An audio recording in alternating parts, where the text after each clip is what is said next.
Hello and welcome back to Sweet November Stamps YouTube channel, and this is the second video in our second scene coloring breakdown series. And last week we started doing a stormy ocean scene using this lovely mermaid from the Mermee's Are Back clear stamp set and the Horizon Line Seaside Cliffs clear stamp set, both from Sweet November Stamps. We worked on a lovely caramel colored skin tone, and today we are going to do a kind of fantasy silver white hair on our mermaid. I think that's going to be really pretty and something different. So I'm going to pull out my gray markers.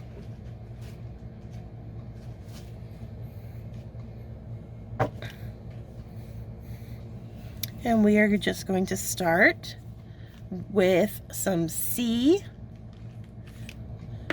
They're the cool grays, and they're the ones that work particularly well anytime you want something to look, well, metallic for sure.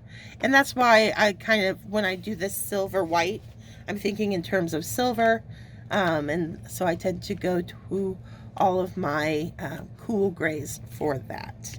Now, I think I've pulled all that I'm going to want here. All right.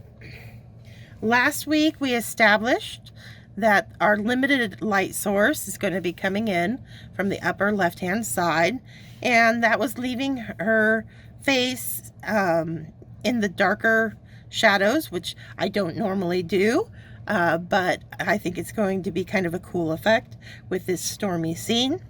So we got to keep that in mind as we start laying color down on her hair as well. So I'm going to come in with a C4,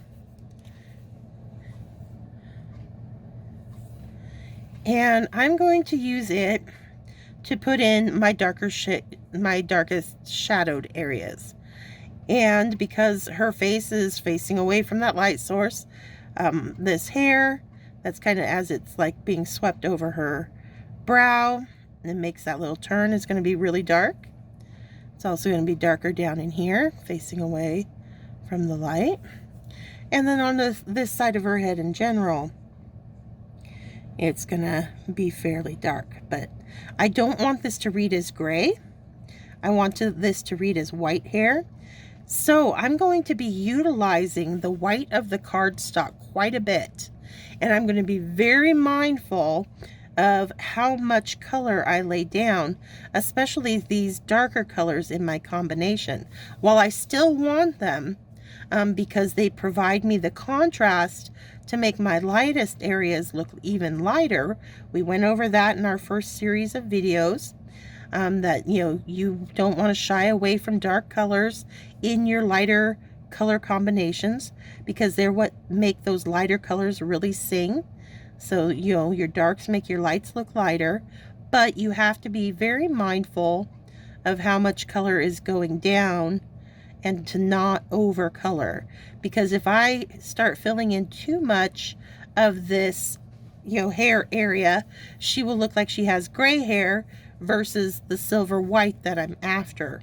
So it's just all about kind of a discipline and self-control in the amount of ink that you lay down, and putting those darker shades of gray throughout the hair more strategically, so that you don't find yourself continuing on and on and on with them until there's no white left to really utilize to be your silver white hair. This is kind of a trick that I do because Copic marker, you don't have like a white marker that you can color like normal and it adds white over top anything.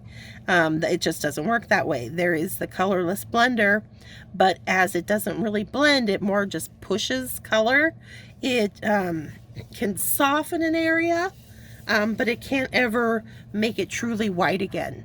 So It's all about thinking ahead, having a plan of, you know, how light, if you're doing a white hair, to know that that's the end goal, and to always kind of hold yourself back. If you want, you know, feel like you're wanting to keep going, kind of stop and reevaluate. And because it's always easier to add more color in later than it is to try to take color away. So I've put down just enough of my C4 to kind of get me started.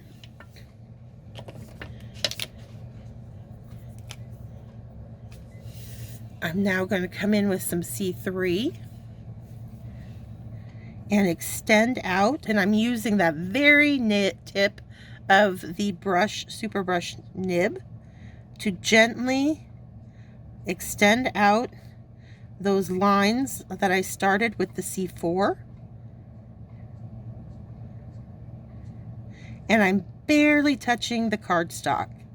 I just really want this ink to just kind of whisper light go onto the image. So I'm just going to lightly pull, always trying to follow the curves of those artist drawn lines. I'm going to pull up the back of this straight hair here.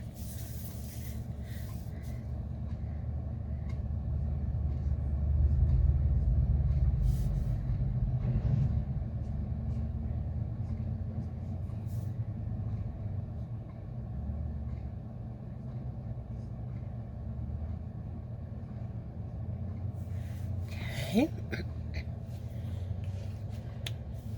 I'm going to jump down to a C1 next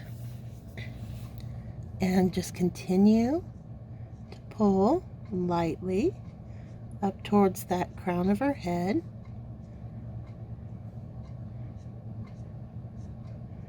Knowing that that outside top curve of her hair is the lightest, it's going to be hit with the most amount of light as anything on her hair here.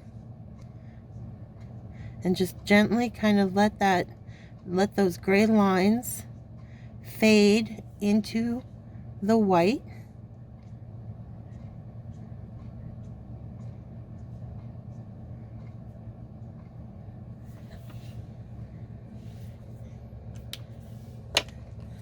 I'm going to go down to C00.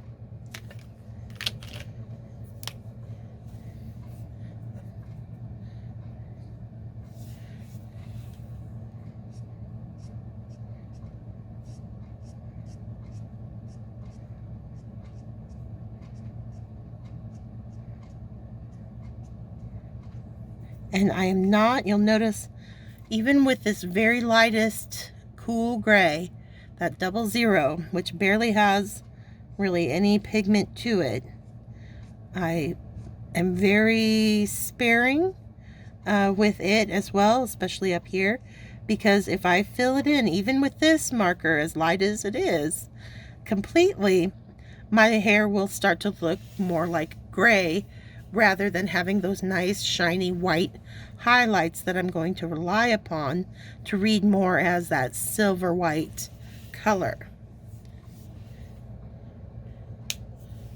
I do need, I'm going to jump up just a smidge to the C0 just so I can see these colors come up just a bit farther on these lines, but make it very narrow.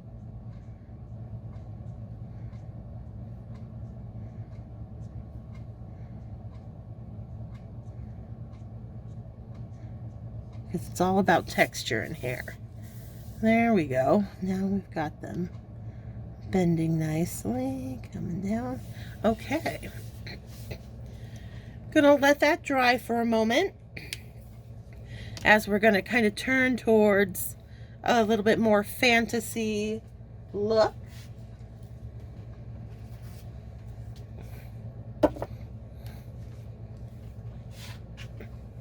And I'm going to bring just a little bit of blue into that silver white hair because it would be picking up reflections of all the blue in her surroundings.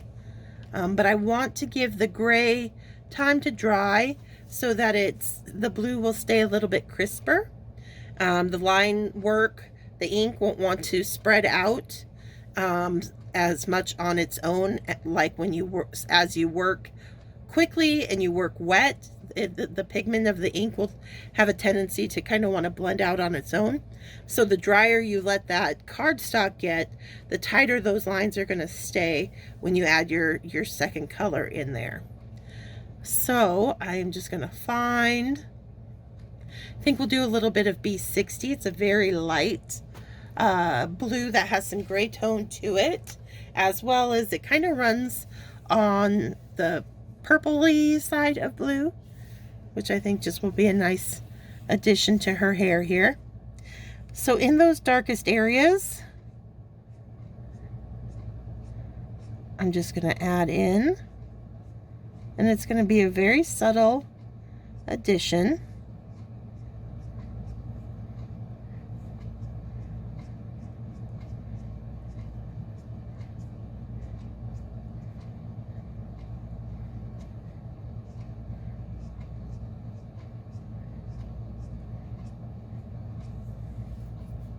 And again, I got to kind of stop myself from over coloring and filling in too much of that white.